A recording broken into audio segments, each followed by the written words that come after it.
Welcome back to grade 12s to my series on the reactions of organic compounds. We have covered the combustion reactions in the video number 1. This is video number 2, and we are going to cover addition reactions. Now, the word addition implies that we can add atoms to the molecules, and you will be able to add atoms to molecules if you have unsaturated hydrocarbons. The unsaturated hydrocarbons are more reactive than the saturated hydrocarbons. Now, our unsaturated hydrocarbons would be the alkenes and the alkynes, but the reactions that we would be examined on are the addition reactions to the alkenes. So we are going to concentrate on the reactions of the alkenes.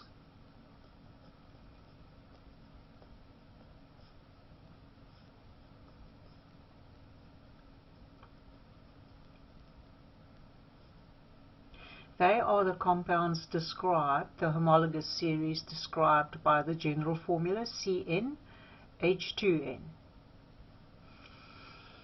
Now, there are some different additions that we can make. The first set of additions that we can make is the adding of hydrogen, so the addition of hydrogen atoms. That type of addition reaction is called hydrogenation.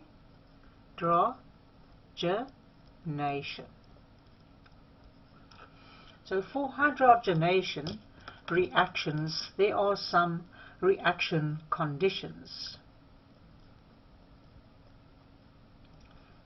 The reaction conditions are as follows. The first one is that there must be a non-polar solvent in order to have the halogen and the alkene mix properly so that the reaction can take place. The temperature must be in the range 150 degrees to 300 degrees Celsius. And the third condition is that you need a catalyst, and this catalyst could be nickel or platinum or palladium. Right, we are ready for our first example.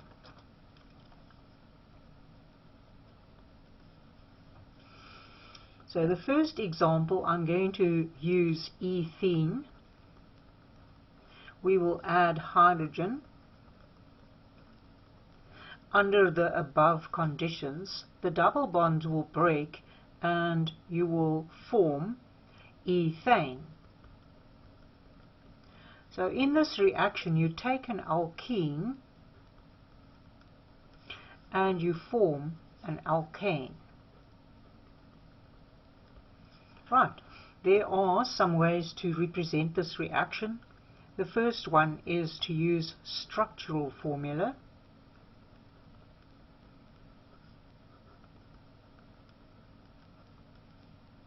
They are the old-fashioned Cooper structures for the molecules. So ethene has 2 carbons. Each carbon must have 4 bonds, of which a double bond takes 2. If you add hydrogen, hydrogen is a diatomic molecule. The double bond will break and you will have to add 2 more atoms to the molecule. That's the original setup. The double bond is broken, so this carbon must take another bond, and that carbon must take another bond. So here we are. The 2 hydrogen atoms will join onto those 2 carbon atoms. So you have ethene change into ethane,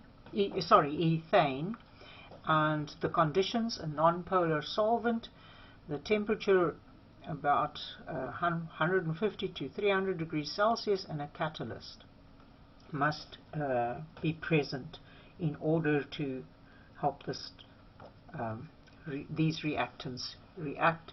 The second way to represent the reaction is to use condensed structural formula.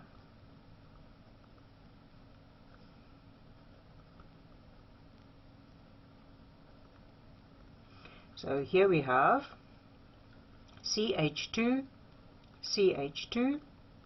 Some people prefer CH2, double bond CH2, but both ways you must be familiar with both ways. That gives us H2 with a hydrogen, and this will give us CH3, CH3. This one, just to complete this reaction, will give CH3, CH3. There you have your first example of an addition reaction. The unsaturated alkene turned into a saturated alkane. Our next example that we will cover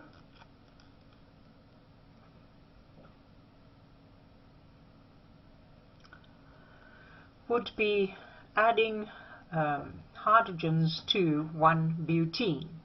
So this is example 2. So we have 1-butene. We want to add hydrogen, and it will form butane. Taking the unsaturated hydrocarbon and making it a saturated hydrocarbon, you need a catalyst. You can choose any of the. Platinum is a favorite of mine. You need a high temperature, and you need a non-polar solvent. Those are the conditions. We must be able to represent the molecule, the reaction, using structural formula.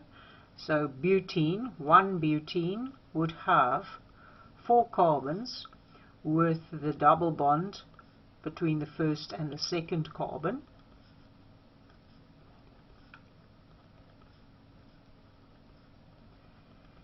And here, if we add the hydrogen under the above conditions, the double bond will break, so we'll have only single bonds between the carbons. The first carbon has 2 hydrogens on it as already. It will need a third hydrogen. The second carbon has 1 hydrogen. It will need another bond. The third carbon's got 2 hydrogens, so it's saturated, and the last one's got 3.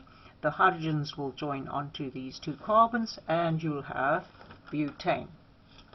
In terms of condensed structural formula, CH2, CH, CH2, CH3 plus H2 under the conditions platinum catalyst, high temperature, and a non-polar solvent, you'll have CH3.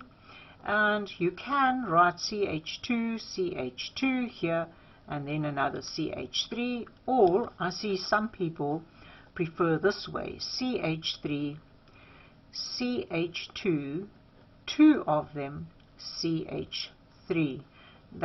This is a shorter way if you've got a really long hydrocarbon to represent, is to replace all the CH2s by writing it once in brackets and then saying 2, 2. Right, that brings us to the end of the halogenation reactions. As examples, the next reaction number 2, type of reaction, is the addition of a halogen. Now, the halogens can be represented by X's or an X2, and then it could be in the place of a fluorine or a chlorine or a bromine or an iodine. So in general you write X if they you could represent it by an X or an X2. So you've got your unsaturated, oh, by the way, this is called halogenation.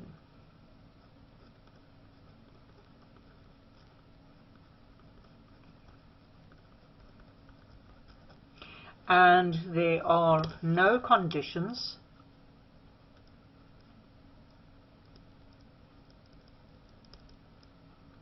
and these reactions are highly spontaneous.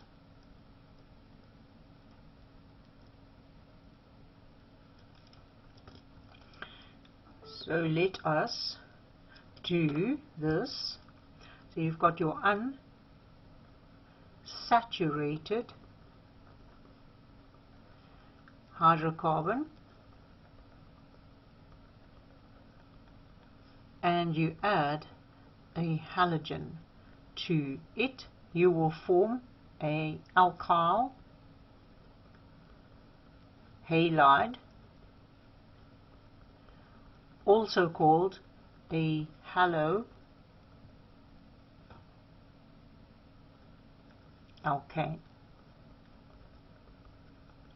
Let's go for some examples. I'll start with ethene, and we can add chlorine. What will form is the big question.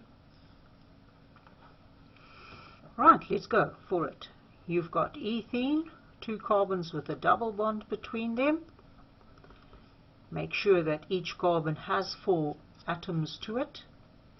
And your chlorine is diatomic.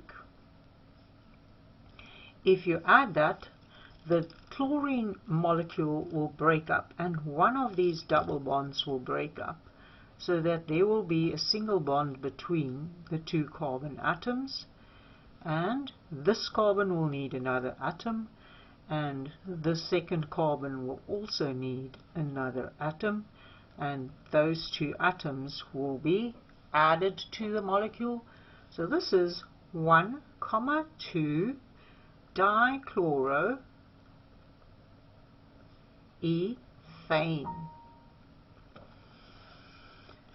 Right.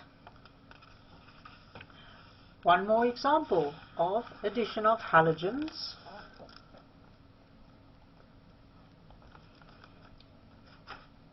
To add to the fun, let's use 2-butene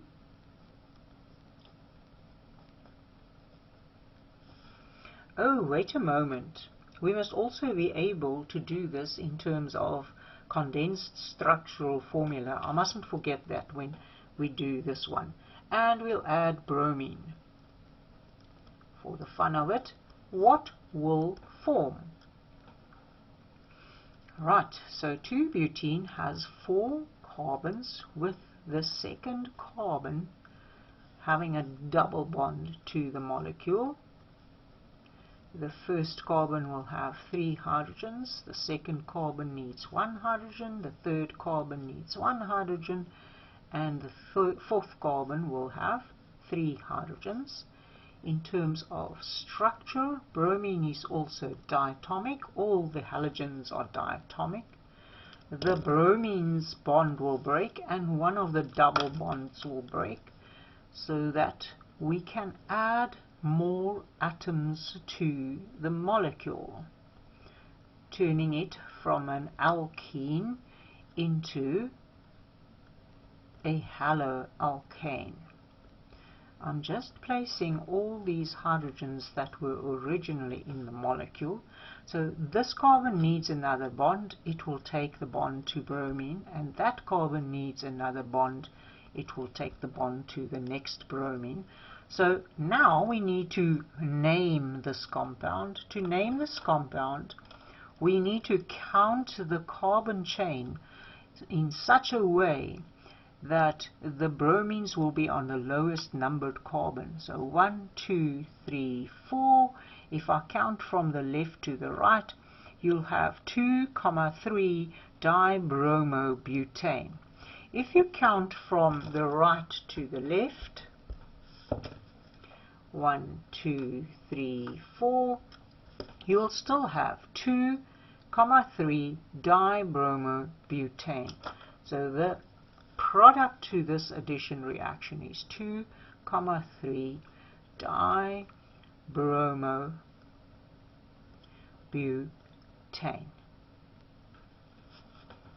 In terms of molecular condensed structural formula, it's CH3, CH, CH, CH3 plus Br2 goes to CH3, CHBr, CHBr, and CH3.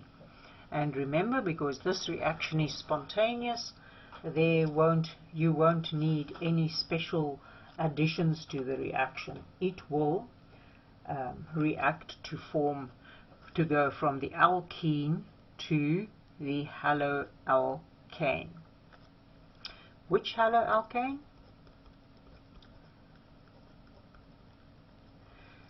Sorry. 2,3-dibromobutane. I'd like to do another one with a longer chain so that we can get the idea of from which side to number the carbon chain. Let's do 2-pentene. 2-pentene, adding fluorine. What is the haloalkane or the alkyl halide that will form? It's 1, 2, 3, 4, 5.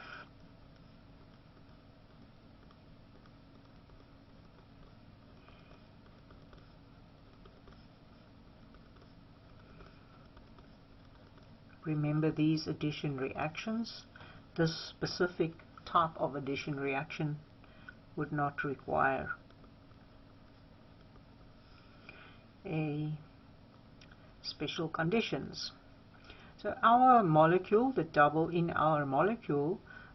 bond breaks. Now you can see that to the left of the double bond you have 2 carbons, and to the right of the double bond you have 3 carbons. So this is called an asymmetric alkene. Some people say an unsymmetric alkene. Then you will have to count the carbon chain from the left hand side as we have written it on this page. So here we go.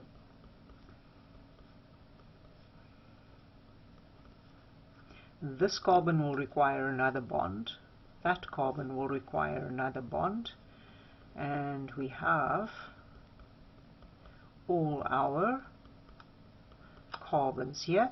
The fluorine will take this bond and another fluorine will take that bond. Now this, you have to count the carbon chain from the left, 1, 2, 3, 4, 5, so that we follow the IUPAC rules for naming organic compounds. So this would be 2, 3 difluoro pentane. Right, I want to stop the video here and do the next addition reactions in a separate video. See you next time in the third video.